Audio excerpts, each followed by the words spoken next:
السلام علیکم ناظرین، زه واجد الله او تاسو ګورئ زما فیسبوک او یوټیوب چینل. امید لرم چې خبرې او ژوند به مو ختیریږي. پاکستان تحریک انصاف خپل مخالفینو ته دوه غټ سرپرایز ورکړي او دونه لوی سرپرایز یې ورکړي چې یقین وکړئ چې په دې وخت کې تاسو دا سوچ هم نشئ کولی چې پاکستان تحریک انصاف خپل مخالفین پارټیانو ته په دې وخت کې داسې سرپرایز ورکولی شي. د پاکستان په ممتاز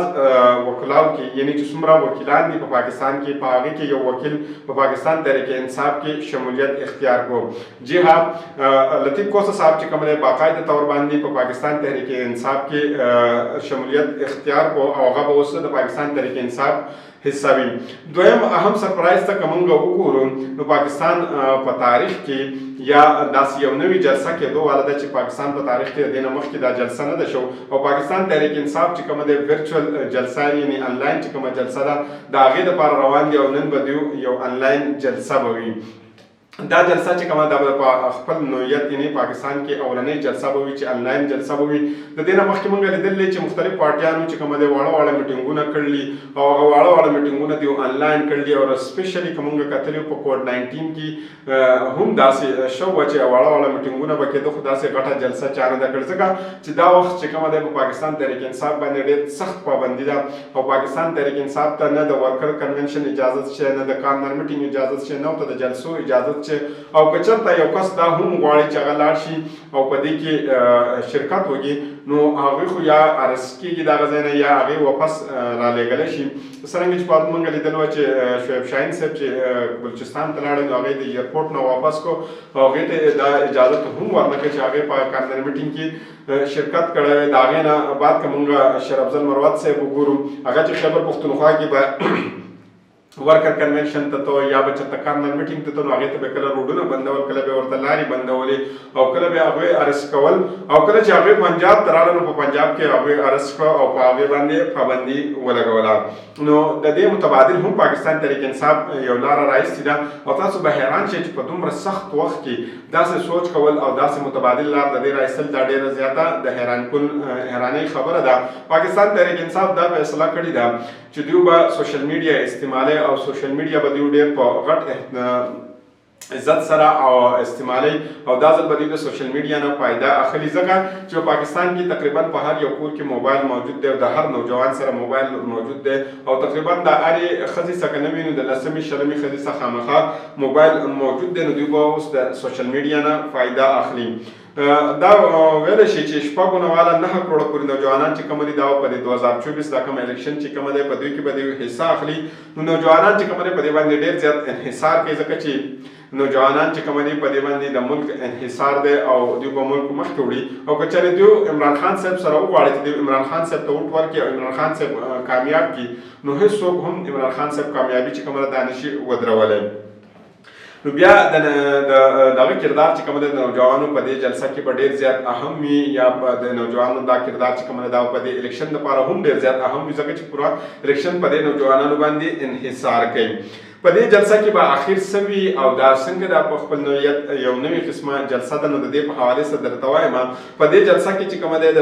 پاکستان تحریک انصاف چې کومه لیډرشپ روپوش ده یعنې کوم وخت کې کومه چې اوس پټ شوي دي او هغه لیډرشپ کومه چې اوس وخت بار دي یعنې په هغې باندې دومره پابندیان نشته هغه به د عمران خان صاحب هغه پیغامونه چې کومه دي هغه به عوامو ته رسوي او نه صرف پاکستاني عوام ته بلکې په دنیا کې چې په کم کونه کې پاکستاني عوام موجود دي هغوی ته به دا پیغامونه رسوي. او د دې جلسې نه به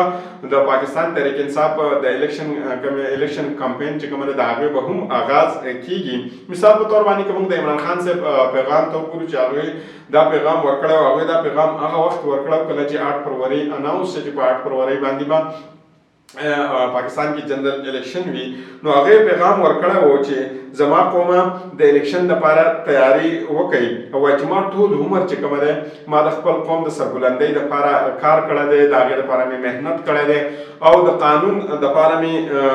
کوشش کړی دی چې په پاکستان کې قانون وي او د قانون مطابق دا ملک وچلېږي. بیا هغوی دا پیغام هم ورکړی چې آینده یعنې دا 2024 د جنرال الیکشن چې کومه دی په دې کې به تاسو قانون په خپل لاس کې نه لئ او د قانون مطابق به تاسو خپله پرامن احتجاج چې کومه دی یا پرامن جدوجهد چې کومه دی ستاسو کوشش چې کومه دی دا به تاسو ساتئ. او کوشش وکوي چې په پاکستان کې قانون راشي او د قانون حکمرانی وي په پاکستان کې. عمران خان صاحب یو بل ډېر اهم پیغام ورکړی کله چې هغه باب او هغه جلسې کولې او په هغه وخت کې هغه بالکل په پیک ټایم باندې یعنې په غروج باندې و. په هغه ټیم کې به هغوی ویلې چې زه یعنې عمران خان صاحب وي او که نه وي خو تاسو به د خپل حقیقي ازادۍ لپاره جدوجهد یعنې کوشش خامخا کوئ او دا جدوجهد چې کومه دا به تاسو جاري ساتئ، دا به تاسو کله هم نه ودروئ. او عمران خان صاحب به ویلي چې ستاسو د ازادۍ لپاره زه هر قسمه قرباني ورکولی شم او څه قسمه قرباني زه دا ورکولی شم. دا عمران خان صاحب دا پیغامونه ډېر ورکړي. هغه یو بل دا پیغام هم ورکړی چې زموږ د ناکامۍ اصل وجه چې دا ده زموږ د پیغام رسول صلی الله علیه وسلم نه زموږ لرېوالتیا ده، یعنې موږ د حضرت محمد صلی الله علیه وسلم په اصولو باندې عمل نه کوو یا موږ د هغوی نه ډېر زیات لرې شوي، د هغې د وجې نه دا زموږ ناکامي ده. دارنګې د عمران خان صاحب نور هم ډېر زیات پیغامات دي چې هغه به په نن جلسه کې تاسو وینئ او که چېرته تاسو دا انلاین جلسه جوین کړئ نو په دې کې به تاسو ته دا پیغامات چې کوم دي د پاکستان تحریک انصاف هغه لیډرشپ چې کوم دی هغه به تاسو ته دا پیغامات رسوي. اوس کتنه دا ده چې دا څونه غټې پارټیان دي دا د دوی لپاره ډېر زیات چې کومه دی یو سرپرایز هم دی او د دوی لپاره دا ډېره ګرانه هم ده چې د دې به دوی کاونټر نیریټیو څنګه جوړوي، یعنې کاونټر کوي به دا دوی څنګه، ځکه چې دوی خو په پاکستان تحریک انصاف باندې پابندیانې ولګولې، د هغې کسان یې ارست کړو چې څومره سختیانې وې په هغې باندې وکړې، خو هغوی یو داسې نوې لاره اختیار کړه چې د دې نه مخکې دا لار چا نه وه اختیار کړې. نو اوس موږ ګورو چې دا دوی ته څنګه د دې کاونټر هغوی کوي. دوه درې ورځې مخکې به تاسو لیدلی چې نواز شریف صاحب یو خطاب کولو، دا خطاب چې کوم دی هغوی په یوټیوب باندې هم چلولو او په دې وخت کې تقریبا 94 داسې خوشقسمته و چې هغوی دا خطاب انلاین لیدو یا اورېدلو کله چې نواز شریف صاحب خطاب کولو. د هغې نه بعد کېدای شي دا زیات کېدلی هم شي او د هغې نه بعد کېدای شي دا ډېرو خلکو هم کتلی وي، خو په هغه انلاین وخت کې په کومه ټایم کې چې هغوی خطاب کوو په وخت کې دا 94 داسې خوشقسمته و چې هغوی دا خطاب کتلو. د دې نه تاسو اندازه لګولی شئ چې د چا مقبولیت په پاکستان کې څومره زیات دی. بیا د هغې نه وروسته دا هم کتنه ده چې دا غټې پارټیانې چې کوم دي پاکستان مسلم لیگ دی، پاکستان پیپلز پارټي ده، پاکستان استحکام پاکستان پارټي ده، مولانا عبدالرحمان صاحب پارټي ده، پاکستان تحریک پارلیمنټرین چې کوم دی پاکستان تحریک انصاف پارلیمنټرین چې کوم دی هغه به د پاکستان تحریک انصاف څرنګه مقابله کوي او د دې لپاره به د دوی سره څه لایحه عمل وي. که موږ د ګراوند ریالټي وګورو چې په ګراوند کې اصل کې په حقیقت کې څه دي، نو په ګراوند کې پرون یوه ښځه اینکره چې کومه ده هغه په یو حلقې ته تلو، یعنې NA56 ته NA56 ته تلوه. هغوی هلته د یو باباجي نه تپوس وکړه چې باباجي وایه وټ به چا ته ورکړې. باباجي ورته داسې حیرانکن جواب ورکړ چې هغې ټول خلک حیران کړو. باباجي وویلې چې څه خلک خو یېرېدلي دي او څه خاموش شوي دي، یعنې اوس هم یېرېږي غلي غلي دي. او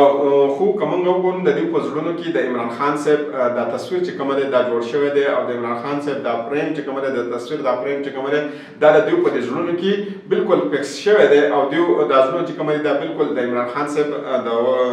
د تصویر نه ډک شوي دي. بیا هغوی ویل چې دوی څونه مرسي دي پابندي دي ولګوي، خو د نیوټن یو لا ده او دا نیوټن دا کومه لا چې کومه ده د هغې وینا دا ده چې یو شي باندې ته څومره زور لګې، یعنې څومره دا ته فورس کې نو دغه زور سره دا واپس په دا شی راځي. نو هغه وایي که تاسو څومره زیات په دوی باندې پابندي ولګوئ نو د دومره پابندۍ باوجود به هغه بار ته دا کسان راځي. بیا هغوی مزید دا هم ویل دي چې زه د پاکستان چې کومه نوجوانان دي د هغوی په سترګو کې یو کرن وینم، یعنې د هغوی په سترګو کې زه یو امید وینم او انشاءالله د عمل چې کومه دی دا به نوجوانان سنبالوي. څرنګه تاسو موږ په آغاز کې ویلو چې نوجوانان چې کوم دي دا ډېر زیات اهم دي او د دوی کردار د ملک لپاره ډېر زیات اهم دی. دارنګې دغه بزرګ شاعري هم ویلي او په 2024 الیکشن کې یعنې په 8 فروری د جمعرات پر ورځ چې کومه الیکشن وي په دې کې به هم د جوانانو چې کومه دی ډېر زیات اهم کردار وي او دوی به د ملک تقدیر چې کوم دی دا بدلوي. د پاکستان مستقبل چې کوم دی دا د نوجوانانو په لاسونو کې دی، خو د دې سره سره چې کومه دی پاکستان تحریک انصاف چې کومه دی د هم ډېر زیات خدشات دي او خدشات د دوی په هغه وخت کې زیات شوي دي کله چې سپریم کورټ دا فیصله وکړه چې آروز او ډي آروز چې کوم دي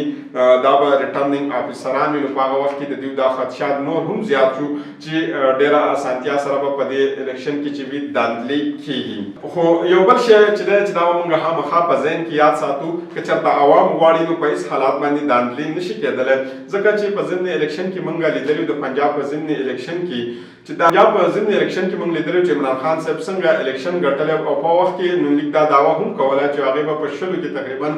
15-14 سیټونه چې کوم دي دا به دوی خامخا ګټي. خو د هغې برعکس د پنجاب چې څونه عوامو که دا زنانه وې که دا ځوانانو که دا بوډاګانو دا ټول راووتلو او عمران خان صاحب ته یې ووټ ورکړه او هغې په 100 کې 19 سیټونه ګټلي وو. په هغې کې هم 2-3 داسې وو چې په هغې باندې داندلي شوي وو. عمران خان تقریبا 19 سیټونه په هغې کې ګټلي وو چې څومره د هغه وخت مطابق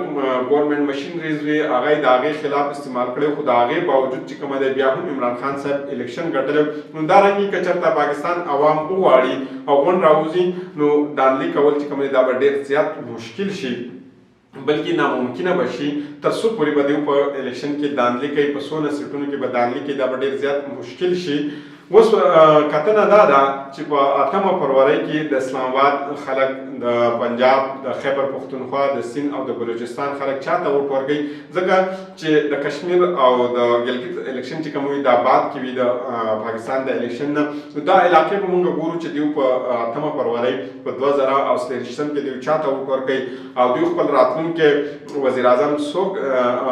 چونکوي او دوی څوک به غواړي چې راتلونکی په دوی باندې حکمراني وکړي. نو د دې انتظار کول پکار دی. د 8 فروری باندې به د دې پته لګېږي او تقریبا د 8 فروری په ماښام یا د 9 فروری په سهار 10 یا 1 بجې ته موږ ته دا خبره ظاهره شي چې چا الیکشن وګاټو. د بلې ویډیو پورې ماته اجازت راکړئ. د الله په امان.